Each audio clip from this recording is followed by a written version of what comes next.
Fala galera, beleza? Vamos para mais uma aula. Entrando nesse último bloco teórico, a gente pega o último assunto de eletroquímica. A gente vai trabalhar hoje a parte de eletrólise, tudo bem? Bom, o roteiro da aula é o seguinte: a gente vai relembrar um pouco o que é galvanização e a lei de Faraday, que a gente já comentado nas aulas de pilha. A gente vai entrar propriamente na matéria de hoje, depois, falando de eletrólise e os tipos. Vai mostrar o esquema, a tabela de reatividade e a gente vai trabalhar alguns exemplos para poder ficar um pouco mais claro, tá? É uma aula que, assim, se for cair, ela vai cair mexendo bastante com essa questão da tabela de reatividade e os exemplos, tá? Ou diretamente a lei de Faraday para saber a massa. Mas vamos ver isso com calma ao longo da aula de hoje. Bom, o que é galvanoplastia, Porque eu escrevi aqui galvanização, mas também pode ser galvanoplastia, tá bom? É um processo que você vai cobrir um objeto metálico com um outro metal que está no meio, durante uma eletrólise, tá? Isso é muito utilizado para a criação de joias, É assim que a gente faz o folheamento a ouro, por exemplo, tá? Que eu tinha até comentado com vocês. Mas também serve para tornar uma peça que a gente já tem mais resistente, com uma condução elétrica maior e por assim vai, tá? Então é um processo bastante interessante em que essa peça metálica que você vai cobrir com outro metal, ela vai estar no lado do cátodo, tá? Porque no cátodo que tem a redução. Então o metal que vai estar no meio da forma ionizada, ele vai reduzir diretamente no eletrodo do cátodo, que vai ser uma peça metálica, e vai bonitinho se amontoando em cima dessa peça para cobri-la por inteiro, tá bom? E bom, a lei de Faraday nada mais é do que aquela equação matemática que a gente consegue descobrir a massa de metal que ela foi depositada, que foi precipitada durante um processo eletroquímico. Aí eu coloquei aqui até o exemplo, uma equação genérica de um metal com uma carga de Z+, recebendo Z elétrons. Ele reduz, então, até um metal sólido. E a gente sabe que a massa desse metal sólido ela vai ser igual à massa molar do composto vezes a corrente, vezes o tempo, sobre a carga desse metal vezes Faraday, tá bom? É importante notar que é só a gente usar aquele conceito do kit, da carga igual a corrente vezes o tempo. E o número de mols de elétrons, ele nos dá a carga, Porque a corrente é o número de mols de elétrons sobre o tempo, tá? E a constante de Faraday é mais qual que é o valor de uma carga de 1 mol de elétrons, Então a gente sabe que a constante de Faraday ela tem um valor de 96.500 Coulomb, que é igual ao valor de 1 mol de elétrons, tá? O valor da carga é de 1 mol de elétrons. Mas isso aqui era mais para lembrar, tá bom? Galvanoplastia ela é um pouco mais utilizada com questões teóricas, mais para contextualizar o que está acontecendo. E a lei de Faraday ela é utilizada para descobrir diretamente a massa, Para a gente poder fazer essa comparação, talvez uma estequiometria, Vai depender da questão, tá bom? Mas isso aqui era mais para lembrar. Seguindo para a eletrólise de fato, o que é a eletrólise?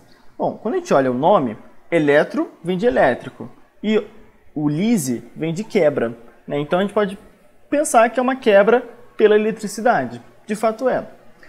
E mais interessante ainda, ele é o processo inverso das pilhas, mais ou menos. Eu coloquei inverso entre aspas porque a gente sabe que as pilhas elas já têm um equilíbrio. Então o processo inverso seria a reação inversa. Mas eu coloco que ele é o potencial, que ele é o processo inverso das pilhas, justamente pelas características que a eletrólise tem. Elas geralmente são inversas às características de uma pilha. Então, por exemplo, as pilhas elas são reações espontâneas. As eletrólises elas vão ser reações não espontâneas. Então elas vão ser reações endotérmicas, que absorvem calor. Que elas vão precisar de uma energia externa, que vai vir por meio de uma bateria, que é para poder prover essa energia elétrica, para que essas reações ocorram. Entende? Então, se é uma reação não espontânea, ela vai ter um potencial elétrico, potencial eletroquímico, o Ezinho, negativo, Porque a gente tem que lembrar que o E ele é um pouco diferente da entalpia, Porque processos espontâneos para entalpia são negativos, mas para o Ezinho, eles são positivos, tá bom? Então, como a eletrólise ela é o inverso da pilha, ela vai ter um potencial negativo, porque ela é uma reação não espontânea, tá bom? E tem até aquela questão, que a gente já falado em pilha, tipo, quem tem o maior potencial de redução vai forçar o resto a oxidar. porque quem tem o maior potencial de redução, ele tem que reduzir. Aqui é o contrário. Quem tiver um menor potencial de redução vai reduzir, enquanto que os outros vão oxidar. Isso porque a reação ela tem que ser não espontânea. Então, quando você pega um cara com menor potencial de redução e bota ele para reduzir, você precisa colocar energia. Porque você precisa colocar energia para forçar o outro a oxidar, tá bom? Geralmente essas eletrólises elas são feitas com metais ou sais. Então a gente vai estar trabalhando com a quebra de ligações metálicas, de ligações iônicas, que são muito energéticas. Então esses processos eles são muito caros para a indústria, tá bom? Isso aqui é só um comentáriozinho. Existem dois tipos de eletrólise, a ígnea e a aquosa. A ígnea, a gente pensa em ígneo como fogo. E é justamente isso. A gente vai passar uma corrente elétrica pelo composto no estado líquido. Então, se a gente está trabalhando com metais ou sais, a gente vai ter que esquentar o sistema até chegar no ponto de fusão desses sais, desses metais, para que eles fundem, para que eles cheguem ao estado líquido e nesse estado líquido possa ocorrer a eletrólise ígnea, né? Que ela vai ter uma reação somente desses compostos do metal, do sal, tá bom? Enquanto que, por exemplo, na eletrólise aquosa, a gente vai ter o mesmo raciocínio, só que ao invés de ser o metal no estado líquido, por exemplo, a gente vai usar a solução de um composto. Então a gente vai usar a solução do NaCl, a solução do KCl e por assim vai, tá bom? E aí a gente vai ter que tomar cuidado, porque na eletrólise aquosa a gente não vai ter somente o nosso composto. A gente vai ter o composto, a gente vai ter a água, vai ter o H+ da água, o OH- da água. Então a gente vai ter que tomar uns certos cuidados para ver quem que vai reagir, né? A gente pode até reagir o eletrodo, se ele for um eletrodo não inerte, né? Se ele for um eletrodo reativo, tá bom? Então, como é que a gente esquematiza tudo isso? A gente vai aqui olhar o esquema de eletrólise. Ele é bem parecido com o de pilha. A única diferença é que não existe aquela separação em duas cubas. A eletrólise ela ocorre no mesmo local, tá bom? E aqui eu desenhei, né? Aqui eu relembrei, reforcei o que é uma eletrólise ígnea e aquosa, tá bom? Que vai acabar a diferença, né? Vai ser na participação ou não dos eletrodos, que a aquosa pode acabar tendo, enquanto que a ígnea não, e a solução no meio, porque a solução da ígnea é o composto líquido e da aquosa é o composto dissolvido, tá bom? É o composto junto com a água. Mas de resto é igual. A gente vai ter aqui o ânodo do lado esquerdo e o cátodo do lado direito. Vai ter o fio. Aí aqui uma diferença. Ao invés de ter um voltímetro para calcular a voltagem, vai ter uma bateria, para que essa bateria forneça energia elétrica suficiente para essa reação acontecer, tá? Os elétrons continuam indo do ânodo para o cátodo. O ânodo continua sendo o local que ocorre a oxidação e o cátodo onde ocorre a redução. A diferença, de fato, é o polo, tá? Porque antes o ânodo ele era o polo negativo, agora ele vai ser o polo positivo. Isso se dá porque na hora da gente carregar o sistema, a gente tem que inverter os sinais, porque a gente tem que inverter a reação que está acontecendo. Geralmente, o ânodo e o cátodo fariam uma reação espontânea, só que agora a gente está forçando essa reação. E na hora que a gente vai forçar essa reação, na hora de colocar a bateria, a gente tem que inverter esses polos, tá bom? Então, fica até um pouco mais intuitivo, né? Porque no ânodo é onde a gente consome as cargas negativas, porque as cargas negativas elas vão oxidar, liberando o elétron, tá? Então, aqui vai ter essa única separação, né? Essa única diferença. O ânodo vai ser positivo e o cátodo vai ser negativo. O potencial final ele vai ser também negativo, tá bom? E ao invés de ter um voltímetro, a gente vai ter uma bateria fazendo o sistema acontecer, tá bom?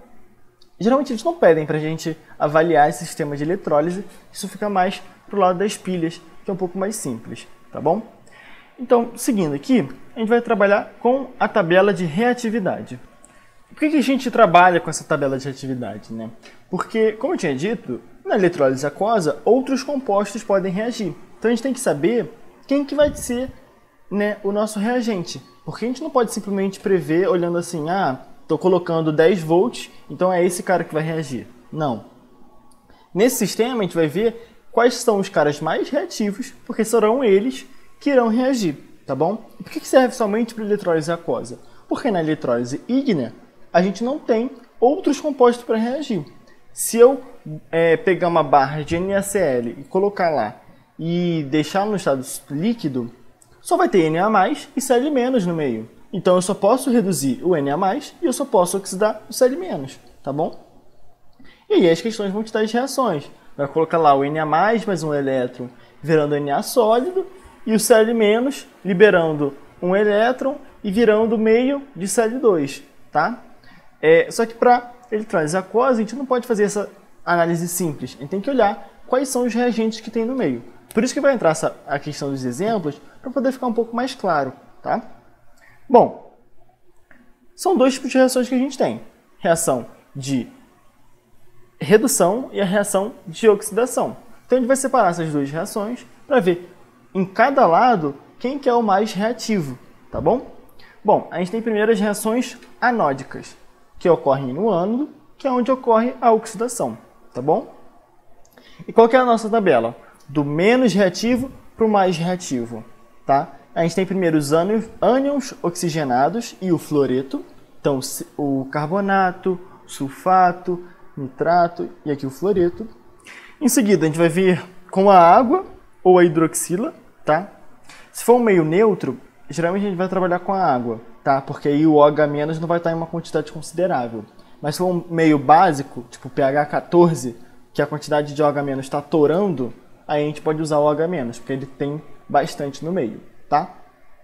E por fim, os mais reativos são os ânions não oxigenados. Cloreto, brometo, iodeto, sulfeto e todos os outros possíveis que possam aparecer, tá? Então, por exemplo, se a gente tiver numa reação, né, num sistema, o fluoreto, água e cloreto, e fizer uma eletrólise, quem vai reagir é o cloreto, porque ele é o composto mais reativo, tá? Porque dentre estes são os caras, né, os ânions não oxigenados, que são menos estáveis, tá bom? Porque quando ele perde um elétron, ele gera uma carga negativa. E essa carga negativa, ela traz uma certa instabilidade para o meio, tá? Instabilidade essa que o oxigênio ele consegue distribuir, porque o oxigênio é um composto muito eletronegativo, né? Então, quando a gente tem uma carga negativa e o oxigênio, ele consegue distribuir bem essa carga negativa por toda a espacialidade do composto. Então, traz uma certa estabilidade maior, tá? Que a gente não vê no cloreto, no brometo, porque eles estão sozinhos, tá? Então, eles têm toda a carga negativa concentrada neles. E por que o fluoreto não está do outro lado? Porque o fluoreto ele é o composto mais eletronegativo da tabela. Então, ele não vai querer nunca liberar esse elétron e oxidar, tá bom? Então, por isso que a gente coloca ele do outro lado. Aí você pode me perguntar, Ian, tudo bem, mas qual que vai ser a diferença entre o cloro e o bromo? Porque eles estão do mesmo lado, né? Então, se chegasse uma questão e me colocasse isso, seria uma questão muito, muito safada, porque é uma questão que é muito mais difícil de a gente analisar, tá bom? Porque eles estão na mesma categoria de ânions não oxigenados. Então a gente vai ter que olhar para outras características deles, como o raio, a massa, né, o tamanho dele. Então, entre o cloro, que é muito menor do que o bromo, o cloro vai ter uma preferência na reação, porque a gente vai ter a mesma carga negativa, né, um elétron, só que concentrado num espaço menor no cloro do que é no bromo, tá? E esse mesmo raciocínio a gente pode fazer para o outro lado, né? Entre um CO3 2- e um SO4 2-, o CO3, o carbonato, ele vai ser mais reativo, porque o carbono é menor do que o enxofre, o carbono ali está com 3 oxigênios, enquanto que o enxofre tem 4. Então, o sulfato ele vai ter uma distribuição melhor dessa carga negativa, tá? Então, a gente consegue fazer essas considerações, mas vai ser uma questão muito sacana, tá? Uma questão bem mais difícil do que geralmente eles aparecem, tá? Geralmente eles vão colocar ânion oxigenado contra não oxigenado, tá? Que aí fica fácil da gente comparar. Ou coloca a água e um deles separadamente, tá? Bom, a gente falou agora da oxidação, agora a gente vai trabalhar com a redução, as reações catódicas que ocorrem no cátodo, tá? Bom, para ocorrer a redução, né? Se na oxidação a gente estava trabalhando com compostos negativos, na redução a gente vai trabalhar com compostos positivos, tá bom? Aqui só um adendo. Quer dizer, Ian, que somente compostos positivos podem reduzir? Não. Quer dizer que somente compostos negativos podem oxidar? Não. Mas são que aparecem para a gente, porque eles vão estar numa ligação iônica, numa ligação metálica, em que um lado vai estar positivo e o outro lado vai estar negativo. Tá? Para essa análise, não existem tantos compostos que vão estar num estado meio que intermediário. Tá bom? Por exemplo, a gente poderia pensar na água oxigenada, que é o peróxido de oxigênio, quando o oxigênio tem um NOx -1. Se a gente fizesse um sal, né, desse peróxido, aí realmente o oxigênio estaria no meio do caminho. Ele pode tanto oxidar quanto reduzir. Ele pode sair de -1 para -2 ou de -1 para 0. Tá? Mas as questões elas não trazem isso. Tá? Porque aí seria uma análise bem mais complicada. Beleza? Mas então, vamos voltar aqui. Reações catódicas de redução. A gente vai começar com a família 1 e a família 2. Eu ia falar 1A e 2A. Serve também. Tá? Que são os alcalino-terrosos e os alcalinos. E o alumínio. Tá? Eles são os menos reativos. Depois, passa para a água e, consequentemente, o H+, tá? Que é a parte positiva da água. E aqui vale o mesmo raciocínio. Geralmente, a gente vai trabalhar com a reação da água. Mas se tiver no meio ácido, pH2, pH1, aí o H+, vai estar numa quantidade considerável. E aí a gente pode usar a reação do H+ em si. Tudo bem? Mas, a fins de estequiometria, essas coisas, não faz diferença. E depois da água, que é o nosso meio, vem todos os outros metais. Então, vai vir prata, ferro, zinco, cobre, crômio, vanádio, urânio, tudo. Tudo, tá? Então, por que ocorre essa separação? Família 1A e 2A, eu vou falar isso porque eu não consigo falar 1 e 2. Família 1A e 2A são as famílias mais eletropositivas. Então, são as famílias menos eletronegativas, tá bom? Então, essas famílias, elas querem mais liberar esse elétron. Então, eles não querem receber, eles não querem reduzir, tá? Porque reduzir seria abarcar, né, abraçar o cara que você está querendo expulsar. Então, não ocorre, tá? E o alumínio está aí por questões de... que o alumínio é complicado, né? Eu não vou lembrar agora direito a posição dele na tabela, mas eu acho que ele é um semi-metal, tá bom? E aí ele tem todas umas características especiais, tá? E por causa do octeto, né, que ele fica bem suave com os 6 elétrons, né, quando ele perde esses 3, se eu não me engano, alguma coisa assim, tá? Mas o que importa é que ele vai estar junto com a família 1A e 2A.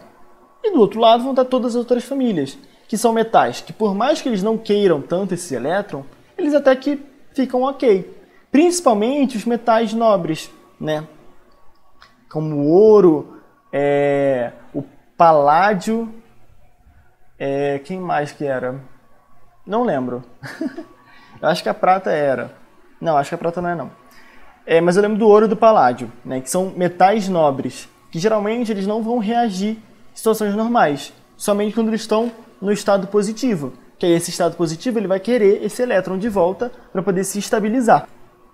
Então, esses metais nobres, né, junto com os outros metais, eles vão estar do lado direito da tabela, né, de reatividade, porque eles vão querer receber esse elétron, tá? E aqui embaixo eu coloquei as reações da água e do H+ e do H-, né, durante uma eletrólise, tá? Para que vocês pudessem entender o que está acontecendo, né? Se fosse uma reação de oxidação da água, né, a parte que pode oxidar da água tem que ser o oxigênio, porque o hidrogênio ele já está positivo, tá? Ele já perdeu o elétron. Então, na hora que você oxida o oxigênio do NOx -2, ele vai ter que ir para o NOx 0. Então, o NOx 0 para o oxigênio é o gás O2, tá? E a gente vê que o H+, né, ele não mudou. O NOx porque ele continua positivo. Agora, o que seria uma redução da água? Seria você pegar esse hidrogênio e reduzi-lo.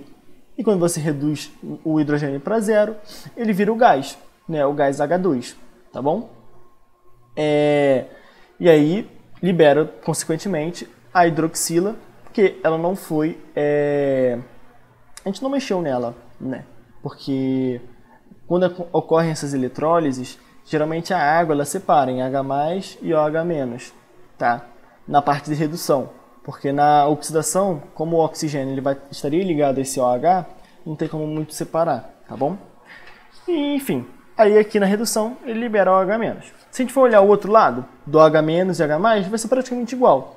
A única diferença é que, claro, a gente vai sumir com a água e, principalmente, a reação de oxidação do OH-, ele não vai liberar H+, tá? Ele vai liberar água, porque é um composto mais estável, tá bom? Tem até na apostila de etapa, tá? Mas, se porventura eles colocarem o H+ aqui, não tem problema, vida que segue, tá? O que importa é o oxigênio oxidar. Se ele está oxidando, perfeito. Beleza? Essa tabela de e aí, fechando esse slide, a tabela de reatividade é o ponto-chave da aula. Porque, beleza, você pode entender que uma eletrólise ela vai ter o potencial negativo, que o polo positivo vai estar no ânodo e por assim vai. Mas no final das contas, a questão ela vai te pedir quem que reage, tá? E ele vai te dar várias reações, você vai ter que descobrir. E para descobrir, você usa a tabela de reatividade, tá? Então isso aqui é muito importante que vocês tenham sempre em mente, sempre revisando, porque se for cair, vai cair algo assim, tá bom? E para isso que servem os exemplos. Se o PowerPoint quiser passar. Se ele não quiser passar, não passa. Foi. Primeiro exemplo, a gente vai retomar a questão da lei de Faraday, tá bom? E aqui só um comentário. Eu não estou colocando os potenciais de redução, de oxidação, essas coisas de eletrólise, porque é um dado, tá bom? E a gente até pegou, né, aquela tabela de oxidação e redução na aula de pilhas, só que quando a gente vê as questões, eles não se importam tanto, tá, com essa questão. Se eles forem se importar, vai ser uma mera questão de qualidade. Ele vai pedir para você olhar aquela reação e falar se é eletrólise ou não. E você vai ver isso por meio do potencial. Se for potencial negativo, você vai saber que é eletrólise. Se for um potencial positivo, você vai saber que é pilha, tá bom? E aqui valem os mesmos raciocínios, tá? Inverteu a reação, você inverte o sinal, multiplicou a reação ou dividiu, você não mexe, tá bom? Tudo que valia para pilha vai valer para aqui, tá? O único adendo é que no final o nosso potencial tem que ser negativo, tá bom?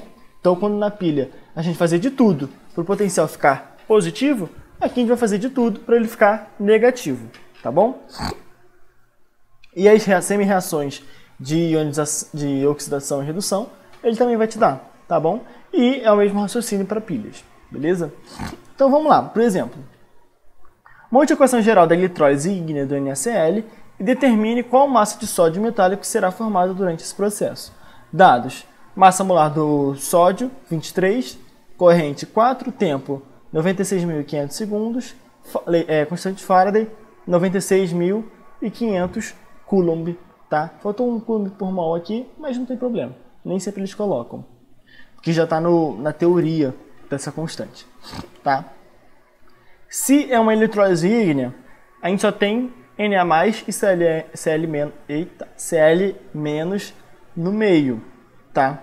Eu coloquei até aqui aquoso, mas não seria aquoso, seria tipo líquido, tá? Então, quando a gente vai fazer a reação, vai ser simplesmente colocar o Na+ reduzindo e o Cl- oxidando. Aí eu coloquei aqui 2Cl- gerando Cl2 mais 2 elétrons, porque o Cl vai sair do -1 para o 0. Então, como a gente tem 2 dele, a gente vai ter 2 vezes a variação de elétrons, que é 1. Então, 2 vezes 1, 2. A redução, 1 Na+, somando com 1 elétron, dando o Na sólido. Tá? Aqui é simples, de +1 para 0. A nossa global, a gente vai ter que mexer nesses dois. Como a de cima tem 2, a de baixo vai ter que também multiplicar por 2, para a gente poder cortar esses elétrons. Então, minha global vai ser a oxidação, mais 2 vezes a redução. Que no final vai dar 2Na+, mais 2Cl-, dando Na sólido, mais Cl2 gasoso, tá? Aí aqui, às vezes, ele pode botar NaCl líquido, ou Na+ líquido mais Cl- líquido, virando esses caras, tá? Porque tudo se trata de uma eletrólise, tá? A gente está quebrando a ligação iônica que existia entre eles para formar uma covalente no cloro e uma metálica no sódio, tá? E qual que vai ser a massa formada? É só jogar a lei de Faraday, tá? A gente tem o tempo, a gente tem a corrente, a gente tem a constante, a gente sabe qual que é a carga desse sistema, então a gente já tem tudo, beleza? O único adendo aqui é que o nosso Z, que seria a carga do metal, tem que ser a carga do metal, só que no total. Então, quando a gente mexe aqui e multiplica por 2 a reação de redução, a nossa carga ela deixa de ser só 1 para virar 2. Porque para cada 1 mol de reação, eu tenho 2 mols, né, do nosso... Para cada 1 mol da reação, eu tenho 2 mols de elétrons passando, tá bom? Aí, para descobrir a massa, é só jogar na lei de Faraday normal, tá? Tem até um erro aqui. Aí, para descobrir a massa do metal, é só jogar na lei de Faraday direto, tá? Massa molar ele deu, corrente ele deu, tempo, o Z a gente sabe pela reação, e o Faraday ele também deu. Então é só substituir. Massa igual massa molar vezes corrente vezes tempo sobre Z vezes F, tá? Por mais que sejam 2 sódios, quando a gente vai ver a relação entre sódio e número de elétrons, a gente vê que é de 1 para 1, tá? Então aqui está escondido um de 2 para 2, que no final é 1 para 1, tá bom? Então na hora de substituir os valores vai ficar 23 vezes 4 vezes 96.500 sobre 1 vezes 96.500. Corta esse 96.500, sobra somente 23 vezes 24 vezes 4, quer dizer, que é igual a 92 gramas, tá bom? E aqui a gente responde, tá? Mas aqui não é uma questão muito comum, não. Foi mais para trazer essa questão do Faraday e da eletrólise ígnea, tá? Isso aqui que eu dei uma colada, prata é um metal nobre, assim como o ouro, o paládio, osmo, irídio, platina, rutênio e o ródio, tá? Mas não precisa saber muito deles, não. Só que, por exemplo, platina, paládio, ouro e prata são um pouco importantes saber, porque às vezes ele pode colocar como eletrodo, tá? E se ele coloca como eletrodo, quer dizer que é um eletrodo que não vai reagir, tá? Porque é um metal nobre, então ele é pouco reativo, beleza? Então, seguindo para o último exemplo, se o PowerPoint quiser, mas acho que ele não quer, não. Foi. Preveja qual composto irá reagir em cada polo de uma eletrólise.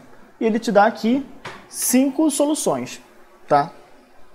Então, se a solução é uma eletrólise aquosa, tá? Se ele está pedindo para qual composto vai reagir em cada polo, ele quer saber qual que vai reduzir e qual que vai oxidar, tá bom? E falar onde ocorre cada um. Então, beleza. Então a gente vai olhar caso a caso. Eu deixei só o A bem mais explicado do que o resto para caber em um slide só, tá? Porque a explicação é a mesma, beleza? Então vamos lá. Na A, solução aquosa de cloreto de ferro 2 com eletrodo de carbono. Eletrodo de carbono é um outro eletrodo que não é reativo. Então ele não vai entrar na disputa para ver quem que vai reagir, tá bom? Tá, a gente tem, então na nossa solução, a gente vai ter o ferro, o cloro e a água, né, que vai ser representada por H+, e OH-, tá? Para poder a gente fazer aquela comparação da tabela de reatividade. No ânodo, como é o lado que ocorre a oxidação, a gente vai colocar somente os compostos negativos e comparar entre eles para ver quem que vai reagir. E no cátodo a gente vai fazer a mesma coisa com os compostos positivos. Então eu escrevi aqui bonitinho. No ânodo só podem reagir os compostos negativos, pois são os únicos que podem oxidar. Cl- e OH-. Pela tabela de reatividade, o Cl- tem preferência frente ao OH-. Então é o cloro que vai reagir, tá? Porque a gente tem que lembrar que o cloro ele é um composto não oxigenado. Então ele vai estar com maior prioridade para reagir, frente à água, frente ao carbonato, quer dizer, e outros compostos, tá? Então é isso. A gente pode falar que é o cloro que vai reagir, porque é o cloro na forma de cloreto, tá bom? Então não precisa se preocupar muito. Agora, para o cátodo, só podem reagir os positivos, que no caso vai ser o ferro 2+, e o H+.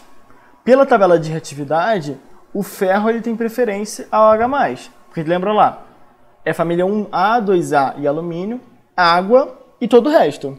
Como o ferro está dentro desse todo o resto, ele vai ter prioridade frente ao H+.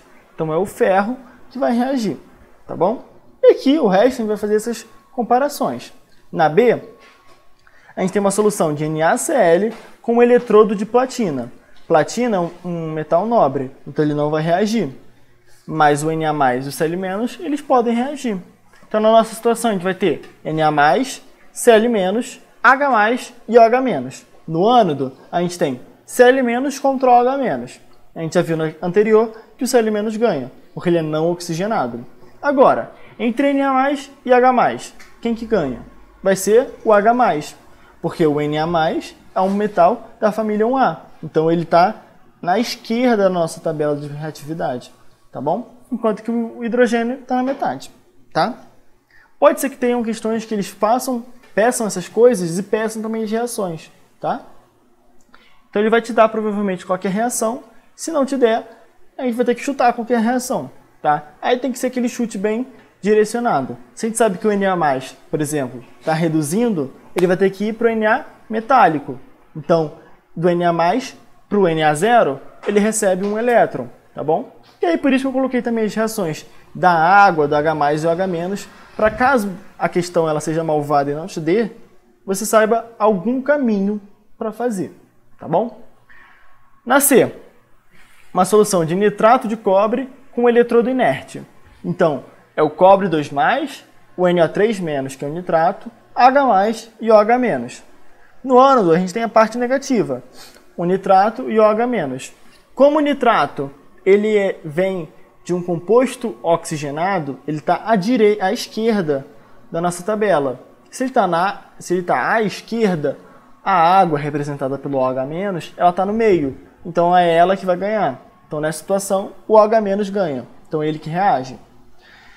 No cátodo, a gente tem cobre 2+, e o H+. O cobre, a gente viu, e aqui eu confirmo, ele não é um metal nobre, mas ele é um metal que vai estar à direita, porque ele não é da família 1A, nem da 2A e nem o alumínio.